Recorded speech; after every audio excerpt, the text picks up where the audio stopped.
When my living has a limit of desire to keep it going, I'm just knowing that my time with you makes a difference. I'm a feeling when I vibe with you. They can't divide us two. We got a bond like 007, right?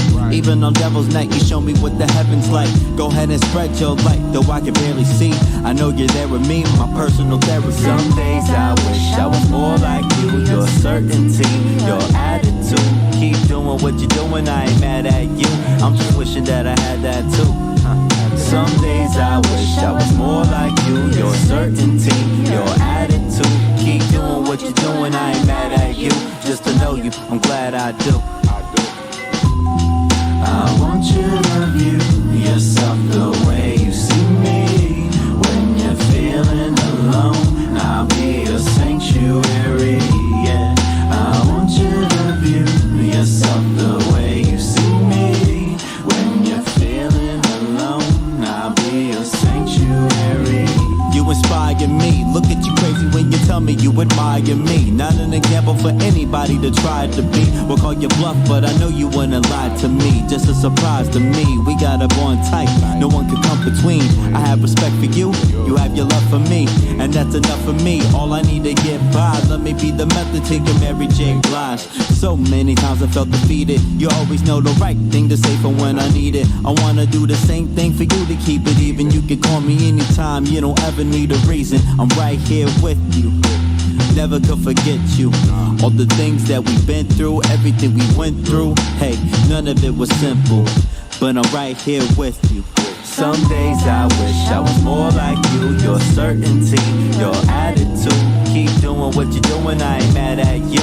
I'm just wishing that I had that too. Some days I wish I was more like you. Your certainty, your attitude.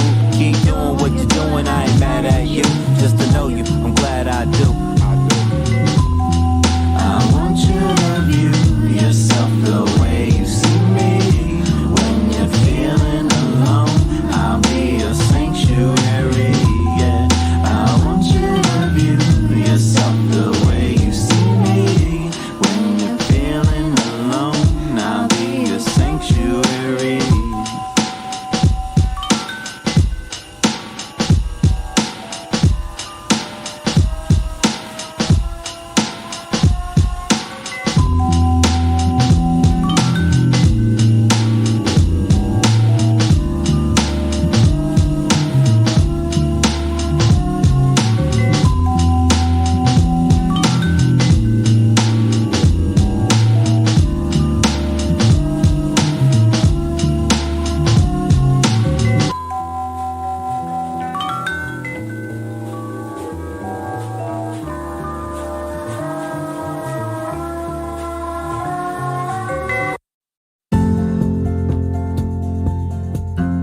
Rise and shine. Pour yourself a cup of coffee and tune in to Good Morning Aurora. News, weather, and really cool interviews. Monday through Friday from 8 to 9 a.m.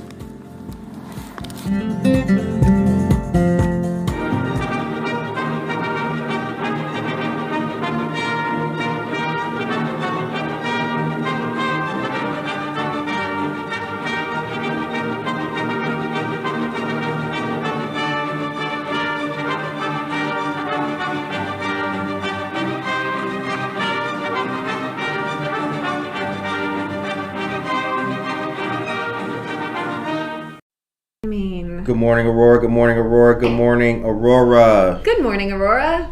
Word up. The time is 7:59 a.m. We won when it. We won. We're Scratch here. that. I'm messing up. Oh man. It's Sip early. it up. Sip it up. Sip it up. Oh y'all, sip it up. Sip it up. Sip it up. So much easier to sip in the mug. I'm telling you.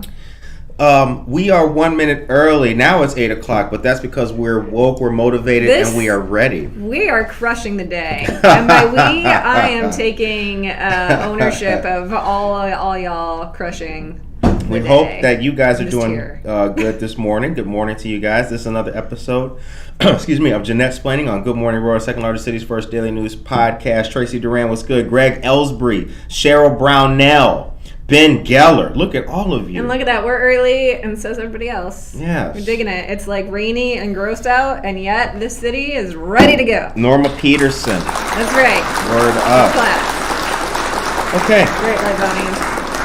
So we have a lot to talk about today, but I want to give a quick shout out right now because it's on my mind. I want to say a good morning to my new lawyer. Ooh. Shouts out. I got another lawyer, but this is good. We good. You know what I'm saying? This isn't like cases. So shouts out to the new lawyer, man. We holding it down. Big stuff. You know what I'm saying? That's all we're gonna debut, because this show, while we highlight all positivity and activities that are positive, legalese and most legal stuff isn't always positive. So we're not going to get bogged down in legalese today, but I just want to give a shout out to my lawyer, Mr. Halsley. Word. Okay. Lawyers, they're if when you run shit, man, your legal team, your accountants, like those are your two most important people. Oof. Right? Oof. You gotta Lord, make it happen. I gotta look at it again, though. He's like, Bing, that shit's sexy. Yeah, just to be clear, we're not talking criminal proceedings here. We're talking good stuff. Like the lawyer, like that you want to have doing the things, helping you make the moves. Yeah. So shouts out to the lawyers. Greg Ellsbury is here. Well, I said that already, but good morning to you. So Monica, how you feeling? All right. Good. How are y'all? We are. Whew. Okay. How was everybody's week? You can let us know in the chat with an emoji. If it was a good week, put a smiley face. If you had a rough week, put... What's the rough week emoji? Well, the poop emoji, I think. If it's real. Yeah. Put whatever makes you feel bad. If it's a spider, if it's a bat, you can put that in there. No, that's just, it's spooky season. Sandra Navarez. Because bats are cool, unless they're, unless you're sleeping and they're like on your neck eating you and giving you. Good morning, Sandra, and good morning to Anna Sierra as well. Bianca Camargo, what's really happening? Okay, so first things first, we got to talk about. Oh, there goes one. Ben put the smiley face. Hit the claps for Ben, because Ben, he is good job, Ben. Victoria Hyla Maldonado. Damn, everybody. Jennifer Ryan Mayton checking them. We had a week of good week. We're having good weeks. We had a hell of a week. Just the emoji that resonates the most with you in this moment. Week. It could be anything, but the eggplant, not the eggplant. Anything else. Yeah, this week was. This week was Iwo Jima. That's what it was. It looked horrible. It started off, it was just all artillery. Rough. It was trench warfare. But at the end of this week, it is iconic flag-raising picture. That's what it is. I feel that. Okay. Good morning to all the veterans out there, too. Good morning all the way from San Antonio, Texas. Sandra Navarez checking it in. San Antonio. Yeehaw. Okay, Whitney Love. Oh, Whitney Love is here. Good morning, Whitney Love. This might just be all shouts out this morning. Damn, Whitney Love is hiring. We let people know that yesterday. Mm-hmm. Yeah, very good. Okay, ladies, get your nails done. Go get a job. It's Friday, partay. Okay. It's a good time to go get a job right now. Now, first things first, Jeanette, take us into what we got to talk about in regards to... not being able to talk about anything because the city has a real nasty habit of not actually posting nearly enough information for us to be able to report on things prior to them happening. You want me to talk about that? Okay, I would love to. So... Transparency. And transparency. It's one of my favorite government bureaucrat watchwords. And to be clear, I want to be clear and say... Look, it's not just this city that has this habit. It is every city that I've ever encountered in my long bureaucratic / journalist career, right? Is prior to the state of Illinois has all of these laws that relate to how much information you have to give people about when meetings are happening and what is happening at those meetings. right? Right. It's our Open Meetings Act law, and you have to post the agendas and stuff like that beforehand. But it's pretty limited, and so what can happen is like you will have a meeting, well, for example, this week's finance committee meetings, where they post the agenda and they're just like, hey, we're gonna spend this money on New York Street, and that's like all it says, right? And there's no like backup like information. I can't read anything about it, so I don't know if I'm in favor of them spending this much money on doing this road project or not, because there's no details. So so on top of that, we also have this committee structure in Aurora, where everything that happens at the city council, by the time an issue gets to city council, is basically already decided, right? Mm-hmm. Because what's happened is earlier in the week or the week before, a committee got together, they talked about the issue in detail, and then it probably went to the committee of the whole, and they might have talked about it more in detail, and then that's about the time that the newspaper is sitting there at the committee of the whole meeting, and then they write the thing, and then the article comes out like 2 days before the meeting, like before the city council meeting, and then by the time anyone in the public hears about it, it's at city council, and if you are really angry about whatever the issue is, you show up at city council, and like almost guaranteed they're like, well, where were you when we were talking about this a month ago at the finance committee? Right. Well, I had no idea what was happening at the finance committee, because the finance committee happens at 2:00 on a Thursday afternoon, and I don't exactly like sit there and read through every agenda that is coming through my city's website, right? Like, who does that? Nobody does that. So like, I don't do that, and I pay attention to this stuff all the time, because ain't nobody got time for that all the time. That's like a lot of time. So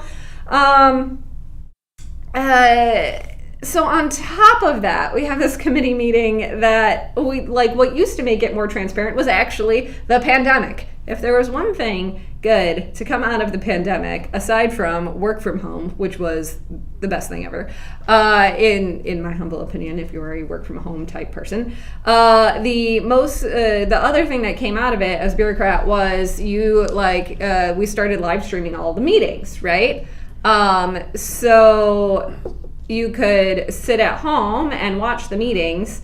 The chat is lit. Keep going, my bad. Okay. All right. Okay. Shit. That's okay. They're in this. Are they as outraged as me on the chat right now that they can't watch their finance committee meetings from home? Because what happened was I was like, I'd be really interested to watch this finance committee meeting. I wonder if it is streaming, and I'm the only person in the world who's saying that, right? But it's not, they're not, they just kind of quietly stopped streaming them back in June. So you could not watch. You'd have to go in person. Why'd they stop streaming it? That's a real good question. I simply just called up the alderman's office and was like, hey, can I watch this online? And they're like, nah. I'm like, okay. I mean, they said it very politely, right? Like, they're like, no, we stopped streaming them back in June. And I said, okay. But no reason why they stopped streaming them? Yeah, I mean, well, so when it comes down to it, the staff at the alderman's office is not in charge of making those decisions, right? So, like, I didn't want to hammer the poor, whichever delightfully polite secretary answered the phone. But, so they stopped streaming them. It's not onerous to stream these meetings, right? You just pop up a camera and you click a couple buttons. It's not rocket science. This could be done, and I'm a little disappointed that it's not happening anymore. And I don't know how many people were watching these meetings, and maybe that's their argument is well, 3 people were watching them, so really who cares? But having that record and allowing people to see what decisions are getting made early enough, whether people actually watch them is almost beside the point. People should have the right, in my humble opinion, to watch them without having to rearrange their entire schedules and go to downtown Aurora to sit in person and watch a meeting that may or may not be relevant. So with that in mind, here's what was on the Finance Committee agenda this week. And of course, I didn't actually see what happened at the meeting, so we'll see what happens when it gets reported on by the time it gets to City Council in a couple weeks. But apparently we're using some bonds from the state of Illinois, some rebuild bonds to buy property and do something with the Farnsworth Bridge. And I would love to tell you more about it, but it didn't. Yep, I know. And you're thinking Wait, what? Farnsworth Bridge? Yeah, I don't like it's probably the biggest one. Like a good chunk of Farnsworth actually like is a bridge down there, but the probably over the tracks. I would think the BNSF tracks is my guess, but it doesn't say. And then because technically there's another bridge that on Farnsworth that goes over I-88. So which bridge is it? I don't know. I assume the BNSF tracks because that's the one that's kind of the most jankety and in need of work. There's no agenda details posted for it. And that's the other thing too. So when you talk about transparency prior to these meetings, if you go to a city council meeting, before the city council meeting, they actually have to post this thing called the packet, which is the agenda, but in addition to it, or they don't have to, but it's customary to do. I think maybe they have to do it. I don't know. So the agenda will just be this really basic, like, approving an item where we set aside a bunch of money for the Farnsworth Bridge, and that's all it says. And then that's all the information I can give you right now. But the packet will have all the other information. It'll have like, here's the map of the bridge, and here's all the approvals that we got, and here's all, here's the plan, and here's who we're hiring, and here's all of that like background information that reporters and everyone would want to know. But you don't get any of that until we get all the way up to city council. Because I know for a fact that some aldermen watch our show, of which I'm happy. Yes. Cheers to those aldermen. I would like to plant a flag in the conversation and say that an easy way to stop such consternation, which was the word of the day yesterday. It's a good word. would be to simply just go back to live streaming and having the shit out there. The more information possible, the better. It's just that simple. And and live streaming is probably a bit easier too than trying to assemble packets for every standing committee meeting. There is a time sink cost to doing that, but it's if documents are being provided to the council members, right, to the aldermen, they can just as easily be provided. The interesting thing about it too, I don't know, there's a part of me that believes that, I'm not going to use Aurora for this example, but sometimes one of the, a great OSS thing was to, you retract the availability of the information, but you still have it. So although we'll do it at 2 p.m. because nobody will be able to go, don't mess around, because your favorite radio host may just go there. Yeah. We got a whole different life now. Yeah. We're not sitting behind no desk no more. We are not sitting. Don't think that at 1:45 p.m. Don't think that at 1:45 p.m. we will not come in there. Your boy might run in there. We have an intern now. Yeah, make her for real. It could happen. There is nothing that we can't touch. There's no meeting. There is no meeting that we can't attend. At too obscure a time. But at the same time, though, I do believe that the transparency issue in this city doesn't need to get worse, because it's not that bad now. I mean, and what I do want to be clear about is that this is not we got a lawyer, man. He snapped. Don't. You know what? I'm sorry. He's sorry. Very excited. Just look at it. He's one more very time. excited. God. We got all the. We're going legit. Oprah. Yeah. So it's us and then Harpo Studios. That's the next step right here. Oh man, Joe Biden, can you feel me yet? Not yet, right? Not yet. It's little. Oh boy. That's right. So. Anyway, back to our conversation on transparency. I want to say that, I'm not calling out and saying, Aurora's doing a particularly crappy job of this. Right. I'm not saying that. All government agencies, small government agencies can do better at this issue. So it's more of an encouragement to do better through my voiced frustration. Also on the Finance Committee this week that I thought was really interesting and would love to know more information about is that Grace Cornell, what up? Good morning. Is that the city is planning to use $1.3 million of its motor fuel tax fund to pay for snow removal. So, actually, buying the salt and paying the guys to go push the plows around, which, you can do, but generally you want to use the motor fuel tax funds for actually repairing the roads, as opposed to just keeping them clear, which is usually a part of the general fund expenditures in a lot of towns. Just throwing that out there. We'll be fascinated to see all of these things come through in stories in the paper next week after, when it gets to city council, it gets approved, and then there's nothing that anybody can do about it. Dora Sanchez Soto, good morning. Mary Foltz is here, y'all. Good morning, Mary Foltz. Casildo Casey Cuevas, good morning to you. It's a pain to get details. You have to click on agenda details and item number, the click on item again, go through Legistar, and to even get some details, but not all details. It's a pain. No transparency until it's too late. Yes, older people get all the details. Yeah, and Word then up. and that's like, sometimes you are limited. Yeah, like you've got 1 million clicks in a website, right? And having run the back end of these websites, some systems are better than others, and overhauling the whole system to make it more streamlined is a big expense and a huge task, and you got to retrain everybody and all of that.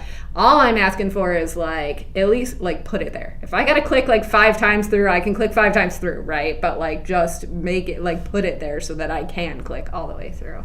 So this afternoon there will be a special finance committee at 2 p.m. to talk about the budget for the police department and the mayor's office before it actually gets to the big budget discussion at committee of the whole, and then to city council eventually. But again, no supporting documents, no live stream. So unless you have time to go to a meeting at 2:00 this afternoon on Friday, because who wants to do that? I guess we'll find out about it later. Yeah. The time is 8:17 a.m.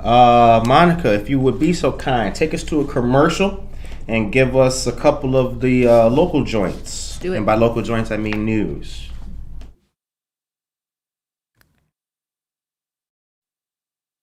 November 5th will be the first Friday for November, and friend of the show, Jose Pais, will be showcasing art titled For the Love of Frida at Charlie Silver Spoon Creamery, located at 6 East Downer Place.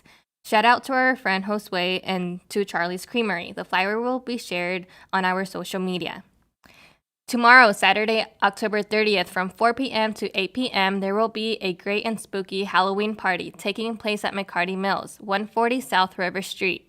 Food by Chef Alton, cupcakes by Anna's Custom Treats, best costume contest, and a book launch by our friends Victoria, Hyla, Maldonado, and Dzhelasi. That's what's up. Come on out and support our local friends. Tuesday, November 2nd, the Rotary Club of Aurora will host a blood drive from 2 p.m. to 6 p.m. This will take place in the Holiday Inn Express and Suites Mobile Coach, 111 North Broadway, next to the Aurora Transportation Center. Walk-ins are welcome, but making an appointment is always recommended. Every donor will save up to 3 lives. A mask and ID are required. For more information and to schedule a time, visit the link that I'll be sharing with you all in our chat, and the flyer will also be shared in our social media.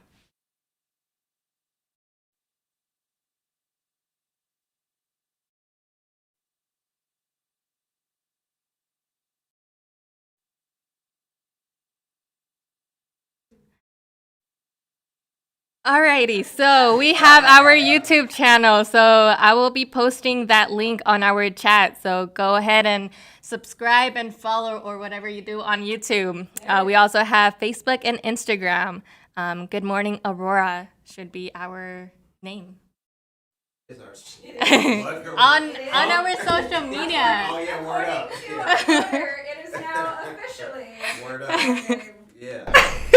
Man, when the law works for you, holy cow! That's the thing. That's a first in my life. It's kind of like that moment when you stop. You work for me, bruh. Right. It's kind of like that moment when instead of paying a bunch of interest on debt, you start making interest on your investments, and you're like, oh snap, this is so much better. Like what? Life is lit right now. My faith in the justice system just went up, man.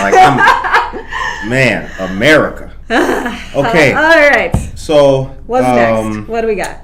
There was a great article by Denise Crosby recently about downtown Aurora coming back to life. Yes, that she mentioned. Yes, she noticed that, which is great. Chop it up, and then I'm gonna read a couple of pieces from that particular article. Yeah. So basically, we just profile column this week about kind of all the things that are happening about the downtown, sort of re-emerging from our COVID slumber, and we've got some things going on. We've got there's a sign back out in front of the Vargas building, so apparently Mora on the River is going to make another attempt. We've got the new Wickwood House is moving to a space that is twice its size at Benton and River, right across the street from Society 57, my hangout. We've got a whole bunch of stuff, and we also have in the story Denise Crosby interviews one of the new members of the economic development team here at the city, and she's talked about a bunch of her success. I guess her name is Elle. She is from Wheaton originally, interned in economic development. She's bringing a bunch of that talent over here, which is great, very exciting. And there's talk of now how do we rebrand and recreate momentum and excitement for the downtown, which is all very exciting. But as someone who has been through rebranding campaigns for cities twice now, I can say, dear God, please, let's not do like a whole rebranding thing. Let's concentrate on actually putting the businesses into the properties in downtown, right? Like the more you just get businesses all clustered and actually do the work of economic development in those hard terms of we're opening businesses and we're inviting people downtown to come see those businesses, that's the thing that like builds your brand, right? People coming and actually experiencing things physically in person, shopping in shops, drinking coffee in coffee shops, and so on. So very excited. Elle Whithall spoke to our Denise Crosby, and there's a point in here that I wanted to read about to you guys real quick. The time is now 8:22 a.m. Quote, realistically, we want 5 new quality businesses built out by next year that are focused on what the community wants in downtown Aurora. We have space to fill, and we want to fill it with quality, intentional businesses that want to come here and succeed. And I've already got many lined up who are interested in doing just that. There certainly appears, that's the end of the quote, excuse me. There certainly appears to be plenty of activity going on downtown with more on the horizon. And I'm not just talking about the 8 or so murals that have been created through the downtown area, including a 15-footer now being painted by internationally renowned artist Judith de Leeuw of Amsterdam. The historic Keystone building, developed by Urban Equity Properties, now has apartments for rent, and other landmarks like the Hobbs and Terminal buildings are currently under redevelopment after decades of being dark. Here's the thing about the Mora joint. So the article continues, and we'll put the chat in this, or I'll probably post it later for you guys. There are other positive signs. Literally, Mora Asian Fusion has a large green ad on the Galena Boulevard construction fence outside its currently closed facility, making sure the public knows of what's coming soon, in quotes. And it's 4 phases that also include Italian cuisine, a steakhouse, and a speakeasy. Now, I'm old enough to remember when it was supposed to be, it was like before COVID. It was going to be, the top joint was a deck. You could watch the fireworks and all that. Now it's Italian and a steakhouse and a speakeasy. They got more plans than they've ever been open. I mean, what is the deal? That is true. And I want to give them benefit of the doubt. It's like a bad date. Where are we going tonight? I don't know where you want to eat. Where you want to eat? Wait, what the fuck is this? What is this? I know. I will say this was been really disappointing during the pandemic, is you've had some businesses that have opened right pre-pandemic who have knocked themselves out trying to stay open in downtown Aurora, regardless of like how much money they're hemorrhaging, because they see it as this duty to the community, right, to like push forward. And then you had businesses, particularly ones that got pretty significant incentives, some of them, that as soon as everything shut down, they shut down, and they still have not reopened, right? Still Boyle and Social is still not reopened. Mora on the river, first of all, that building is rough to be putting a restaurant in. Like, I hope they do it because I want to see more restaurants, but man, that thing is, because it's like right on the river, it tends to flood in the basement all the time. You got to redo. Putting in new industrial kitchens and all of that stuff is crazy expensive. Like, I hope it happens. But so far, all I have seen out there is pre-pandemic. Yes, there was like a tent for a couple months or something like that, and then it all went away. And so I got invited to a really fly party out there one night. It was dope. Alderman Franco was there. It was really cool.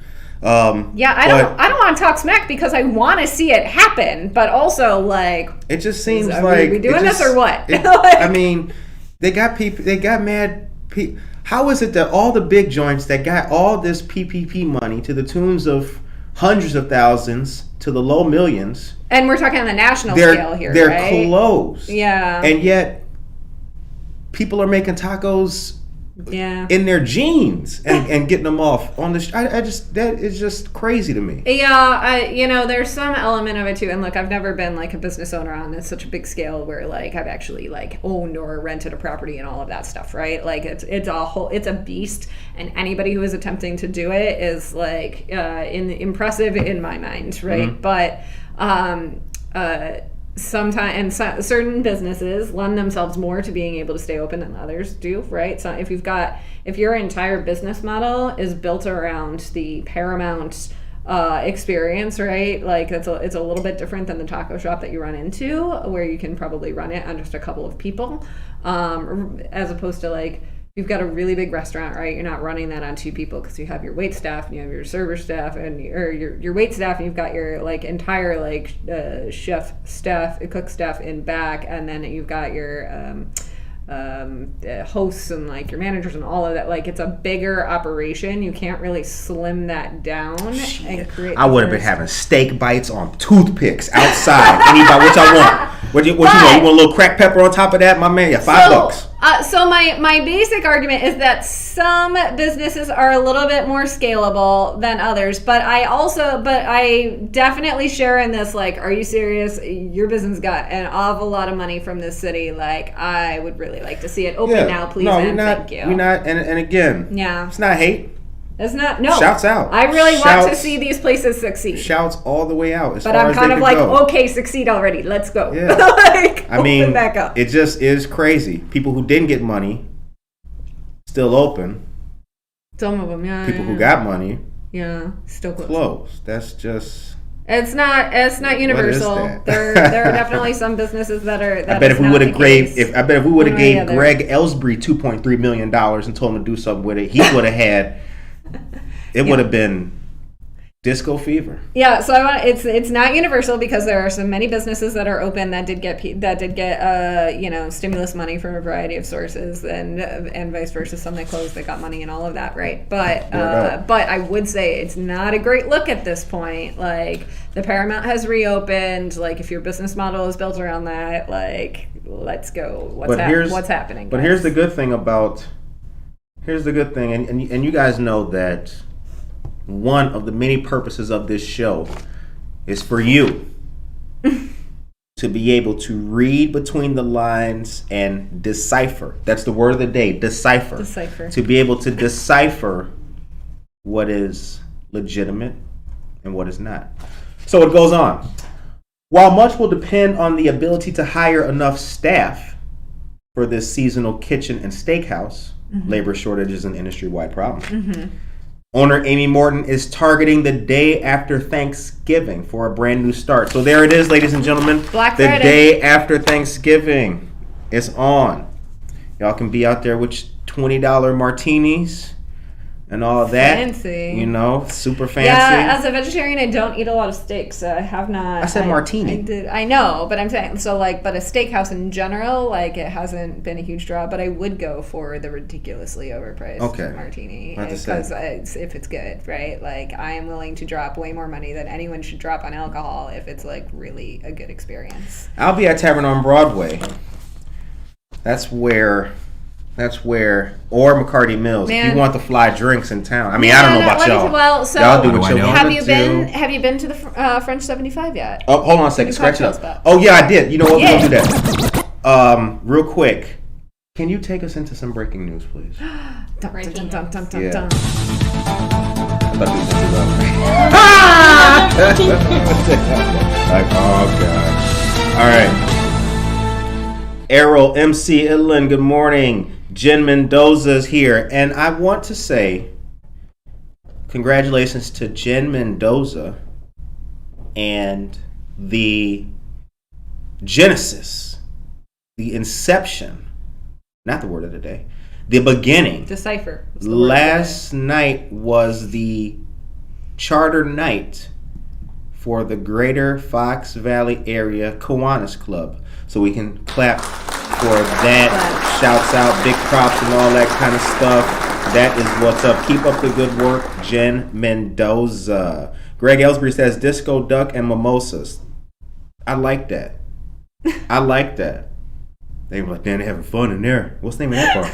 The rich stay rich while the poor stay poor. Where do you think they get in their money? That's from our friend Josue. Dora says, preach. New small businesses had to let employees go during the holidays. Really heartbreaking. That's a fact, Dora. Thank you very much for bringing that up. I had, in different points in my life, I had to let employees go. I fired a lot of people.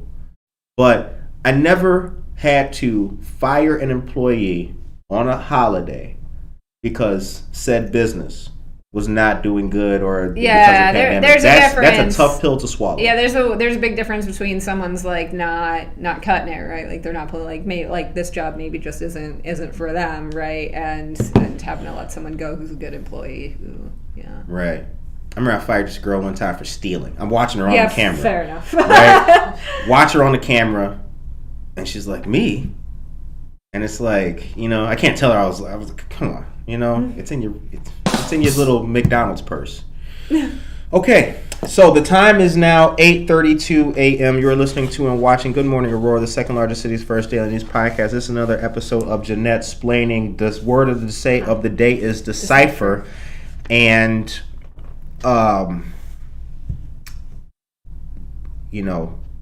And downtown's coming back. Man, let me tell and we're official now.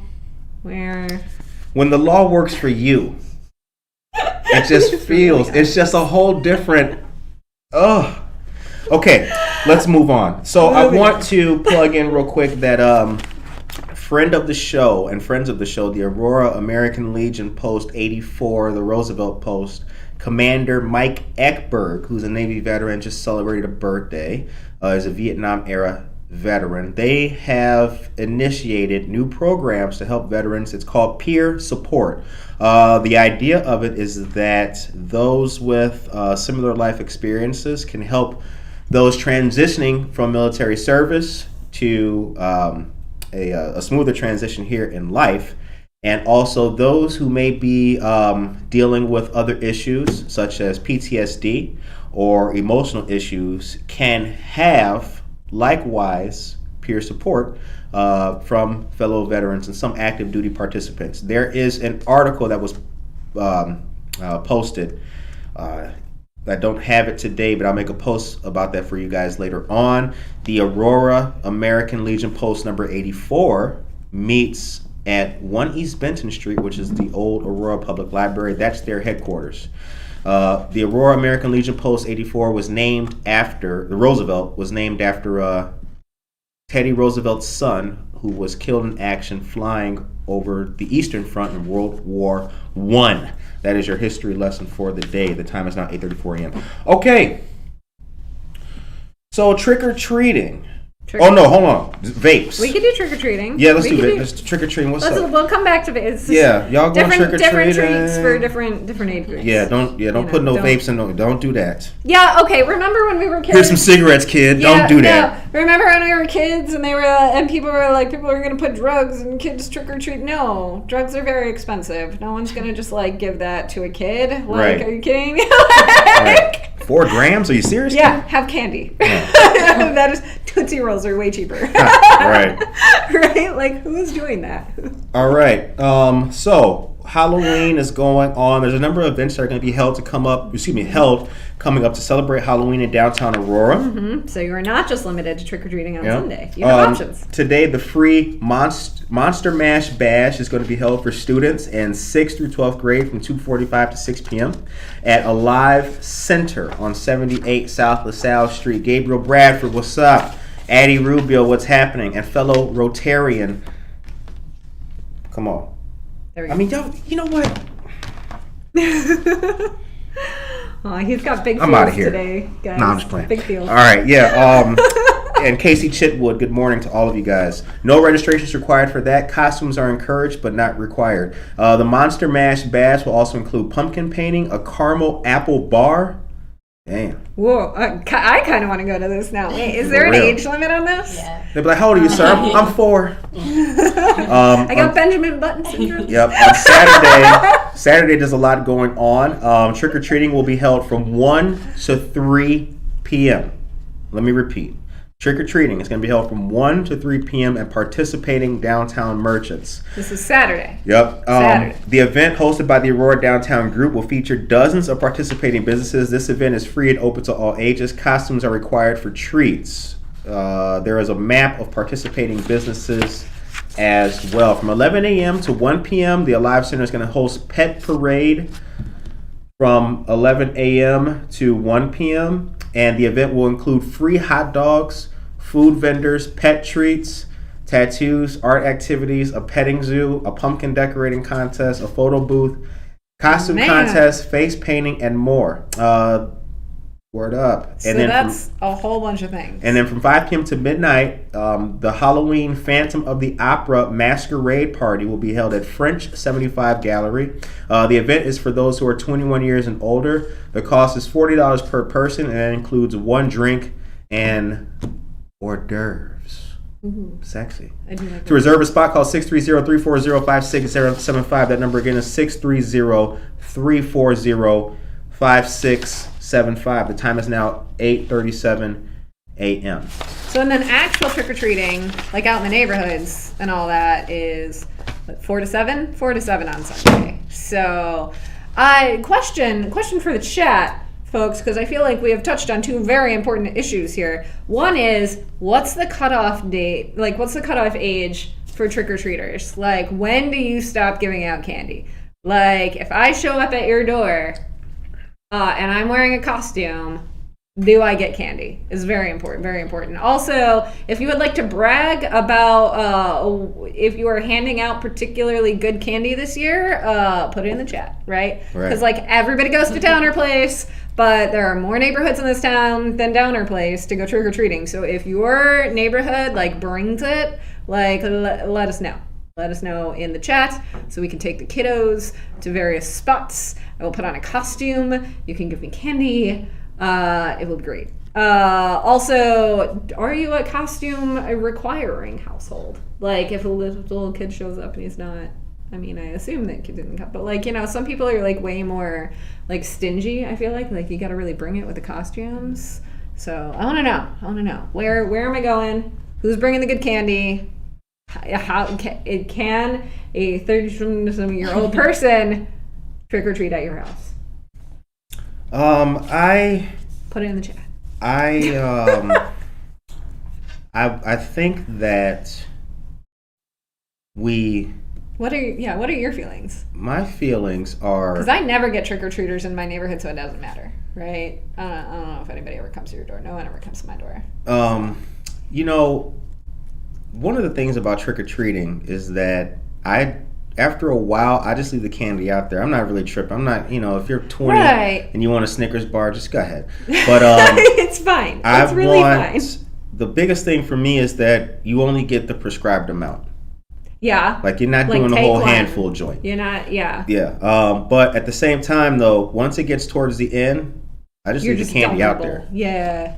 I just leave it out there. Y'all could take it. I always just leave it out there because like if it sits in my house, I'm gonna eat all of it in one sitting probably. I have a little bit of like some control issues, but I eat candy. A lot. Yeah, when So I just put the bowl out. But sometimes, man, I'll just put the bowl out there and it's still there by the end of the evening. Like nobody comes by. It's such a bummer. And I got the skeleton of, I got my dad's skeleton sitting on my front porch and everything, all dressed up. Like, so we're good to go. But man, sometimes people just don't. They just don't show up. Now you guys, you can send us good places to trick or treat. You can also drop the digits on your credit card and the number on the back. That's and right. The expiration date too. That's right. All of this is that, totally we can self-indulgent right now. We just want to know where we're going. Facts. Okay, so next is vaping. Point that has caused mild consternation. Consternation was the word of the day. What was that? Wednesday? I feel like that's a pretty... No, was that yesterday? Yesterday. That was yesterday. I feel like that's a pretty... I feel like we've come back to consternation a couple of times on I use it a lot. Over the day. I use it all the time. I am often... I use it when people call me up with an attitude. I said I want some... Is this consternation I'm getting on this phone? Well, hang up. Okay, so tell us about vapes. Yeah, so what I have to tell you is that there's still no news on them. So and that's the news. So the city council, you'll remember a few months ago. Let me decipher that credit card. Greg Ellsbury. Grace Cornell, good looking out. Grace Cornell put a link in the chat. I didn't mean to interrupt you. I'm sorry. She put a link in the chat about. If Grace is putting a link in the chat. Trick or treat age limits. All need to no. Thank you. No. Let me decipher that credit card. I'm gonna use that. Decipher that. If I am in a costume, I want candy. All I'm saying. No. So 6 months ago, the city council was like, maybe if we have 3 vape shops in a single strip mall, maybe that's too many vape shops? ? And so they were looking at restrictions, like trying to figure out if they could, like whether or not they should put restrictions on how many like vape shops, like how far away they have to be from each other. And that was 6 months ago. And so on Tuesday night, they approved extending that moratorium because they were like, we're going to study this issue and then come back. And they, I don't know what happened, but we're extending that deadline for another 30 days to figure out if we're going to put limits on how far we're going to put vape shops from each other. And I'm a little like, what?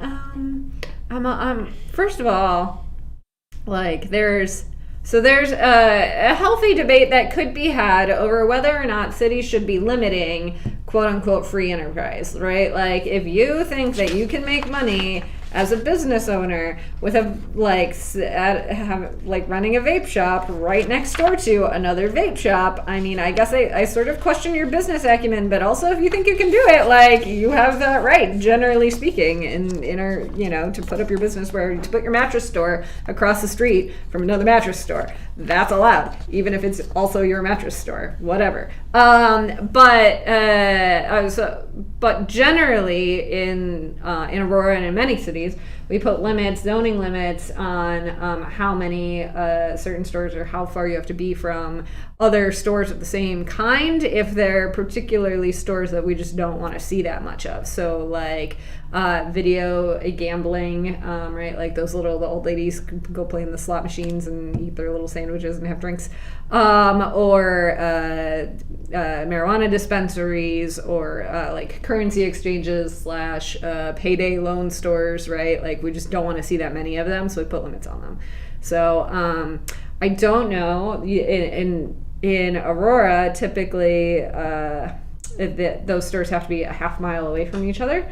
I don't know why it's taking 6 months plus 30 days for them to take this law that we have on the books already and just like add the word vape shop, but there you have it. So I don't know. What do you think? Like, because there's other ways to, in theory, if you have a commercial center that is thriving in a neighborhood that is thriving, you're not going to see a lot of currency exchanges /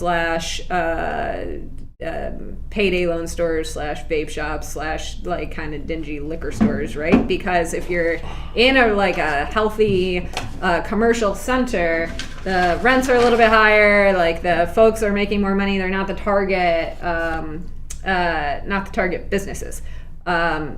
So you can approach it that way, right? And just say, well, we'll just develop our way out of having these kinds of less than desirable businesses. Or you could just put limits and say, like, no, you're not allowed to have that many. We'd rather have a vacant storefront than have a vape shop in there. So, I don't know. What do you think? City officials have been looking at regulating locations of the stores pay attention, people. Since 3 vaping shops located in the same strip mall in the 9th Ward, the alderman from that ward, Edward Bugg, who chairs the council's Rules, Administration, and Procedures Committee, first pointed out the situation. And the council responded with the moratorium on new licenses to study how close the city might want such shops. Just like that. I just don't understand why it would take that. That's amazing. So long. That's amazing.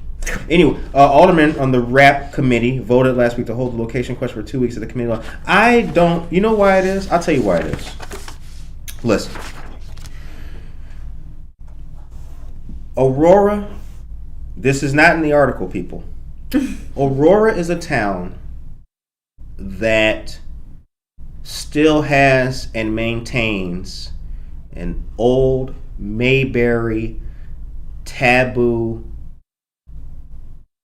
disposition, not the word of the day, but it maintains an old school disposition on such things. That's the reason why. So it's a town that's diverse and it's hip, but 70% of the people that you ask find pot shops, a slippery slope, right? We're headed, that's the way you start going to hell. Vape shops are also in there. So now these are my words and no one else's. I would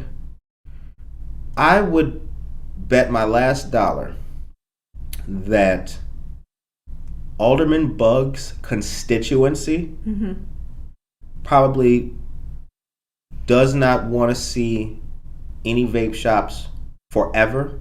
Yeah, so you think this is more of like a pearl and clutching he's not kind tripping. Of thing. It can buffer forever. Yeah.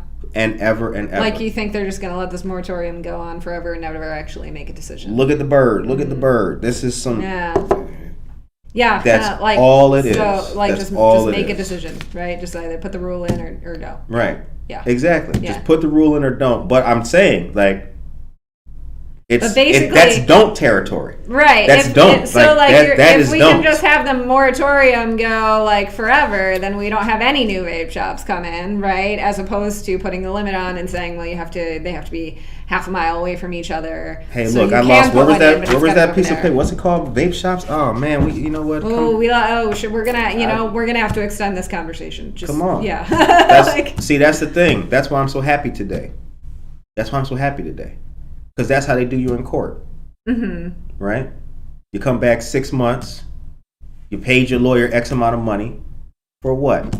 A continuance. That's how it goes. You guys know that. Greg Ellsberg, y'all know that. Come on. If you are a fan, listener, viewer, or subscriber of Good Morning Aurora, you are in the upper echelons of the knowledge of how you citizenry. Are woke and informed. You already know how it goes. We're not giving you the secrets of fire here. Y'all already know how it is. Things that people want, and by people, those who can make things happen, it gets done. That's how you can get $2.3 million and still be closed. The time is now. What time is it now? 8:48 a.m. Okay. So, what else we got? Monica, can you take us to a commercial? Give us a couple of joints. And, yeah. All right, I'm going to try again. So my fellow friends can be happy at me. So good morning, everyone. Don't forget to please subscribe to our YouTube channel to stay up to date on all of our content. There you can also watch all of our interviews and receive notifications when we go live. And I'll be sharing that link once again in our chat. This evening from 5:30 to 7:30, which this happened yesterday, the community health worker table talk. That did for cancer awareness. That did. Shouts out to and awesome. Alrighty, so here's something new. Bardwell residents located at 63 South Broadway will be featuring cocktails and conversation. This will be on Friday, November 12th from 4 p.m. to 6 p.m. Cocktails and mingling will be there, and come see what Bardwell is all about. To RSVP, you can call 630-892-5790. Kane County United presents the Aurora Affordable Housing Forum. This will be an online event. The flyer has been shared to our social media and contains QR codes to scan. This will take place November 7th at 2:30 p.m. Registration is required, and I will be sharing that link on our chat as well. Thank you, Grace. The articles. Be happy and hand over the Snickers. That is right.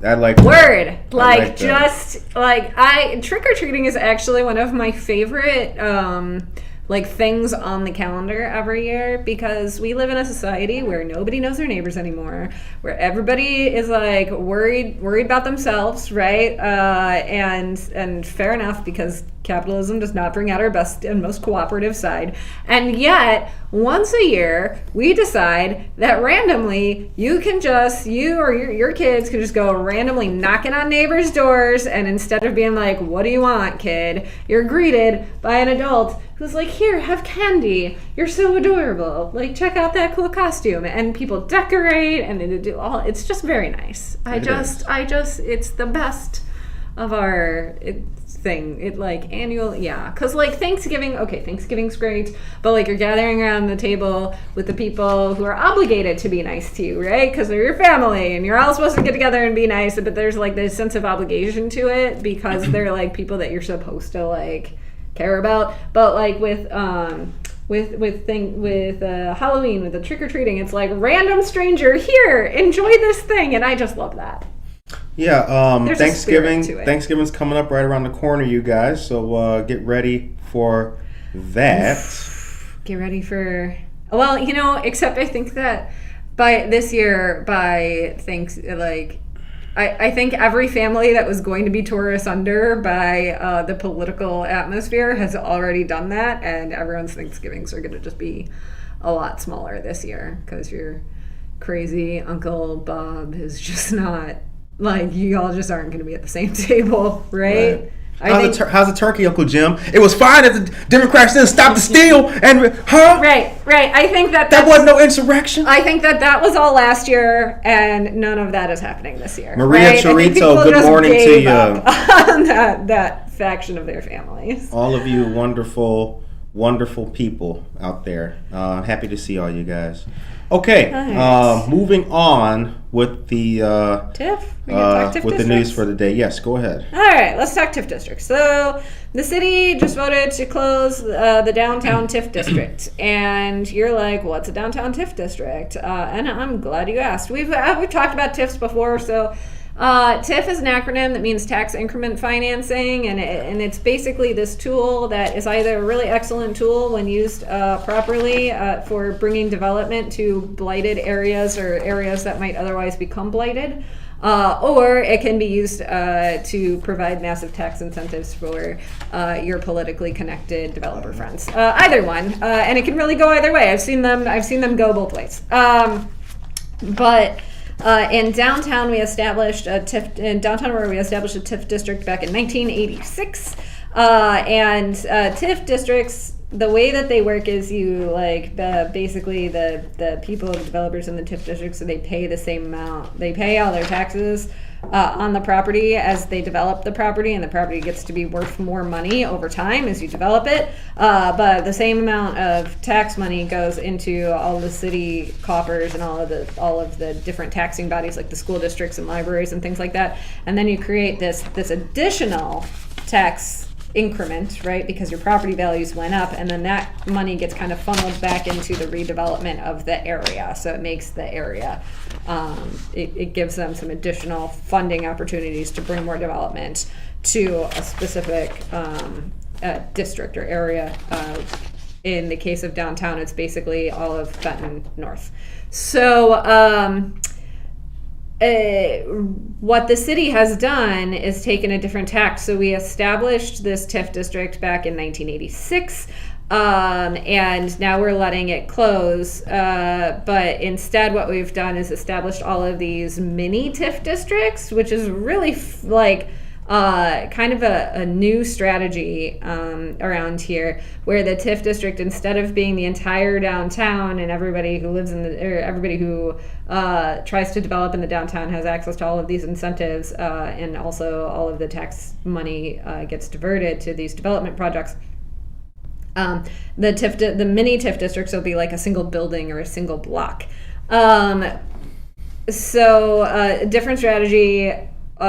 Which has kind of helped with the development of things like I don't want to misspeak here, but some of the development projects that you're seeing in the downtown, like the hubs and all of that. I'm not sure if the hubs is one, but we have several now.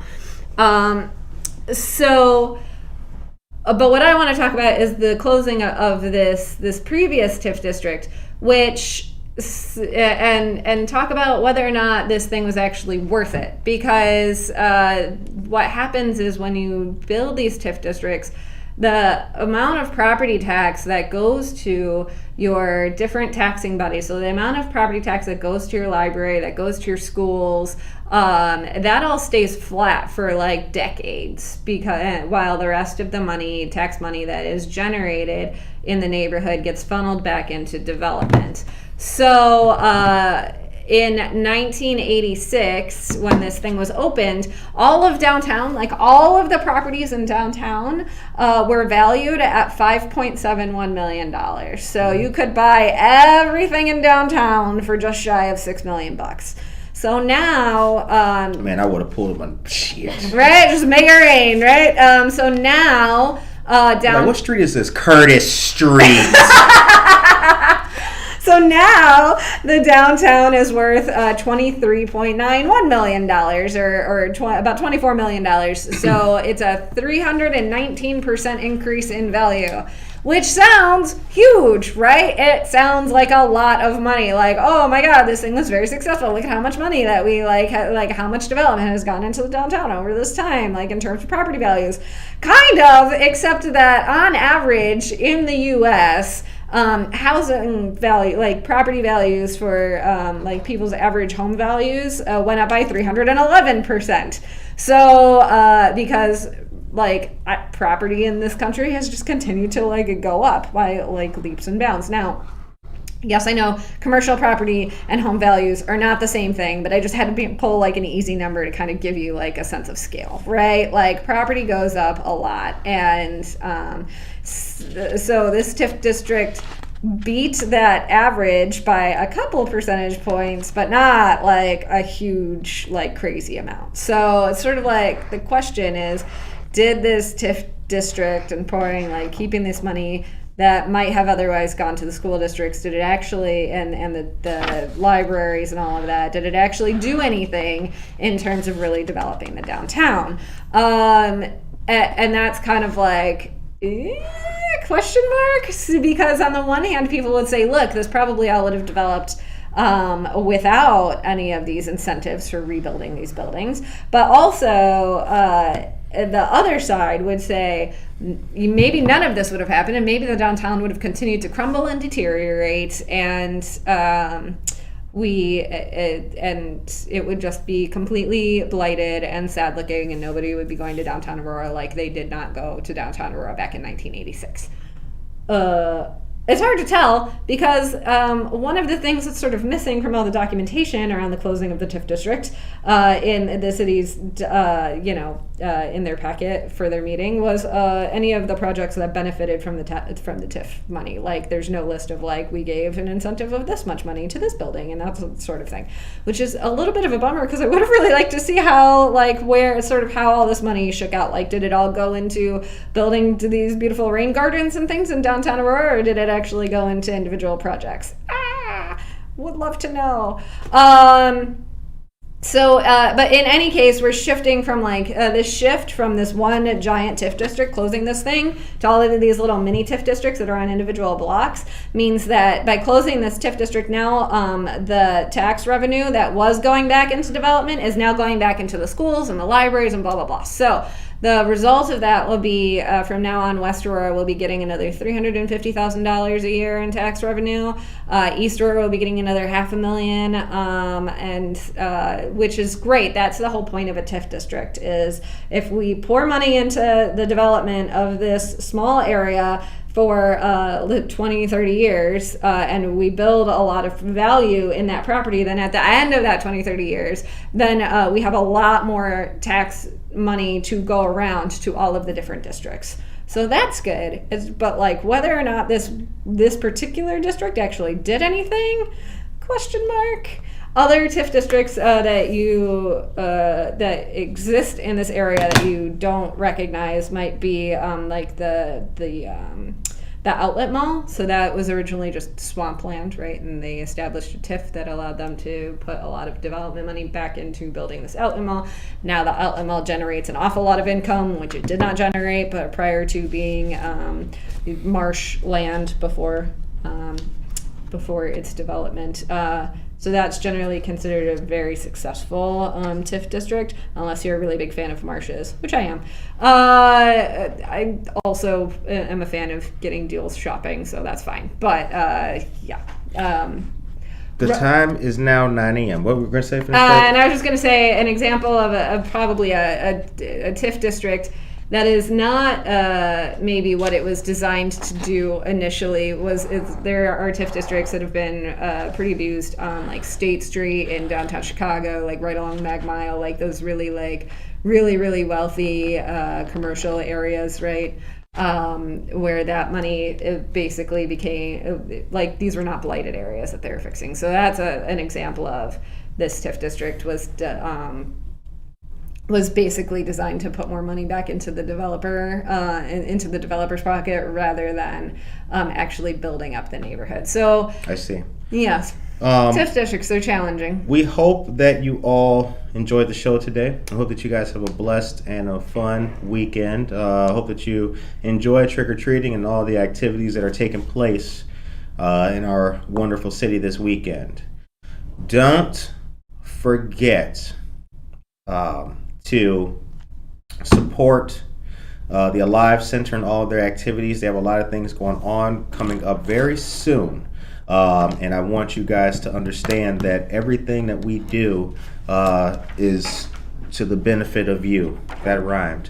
Also, tomorrow there's a great piece of news, but an event happening, Sage Crest Family Fest. This just came across our desk right now. It's presented by the City of Aurora Community Services Engagement Team.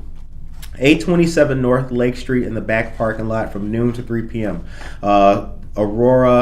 APD Chief Keith Cross is going to be there. There'll be raffle prizes for children and adults. Spider-Man will be there as well. And you can see if you qualify for a free Sky Elite tablet. Bring the whole family out for music, fun, and food. There's going to be a bounce house and free pizza, hot dogs, and hamburgers. So this is going to be absolutely wonderful, and I hope that you guys can take part in that and enjoy it. So many things happening this weekend. So many things. That is it for the day. It is now 9 a.m. Have good candy. Yep. Pass out good candy. 100 gram bars. That's right. Got my jam. All of you guys, next year, Thanksgiving's coming up, some Christmas. Yeah, that's cool. We're almost there. New Year's Eve and all that. Oh my goodness. on January 1st, everything is going to start. Awesome things, absolutely wonderful things, things that you have never seen before. We appreciate all of you fans, listeners, subscribers for tuning in and checking us out. Our 2-year anniversary location has been secured, so get ready for that. 98 more years to go. And subscribe to our YouTube channel. Take care of yourself and each other. Adios, Aurora.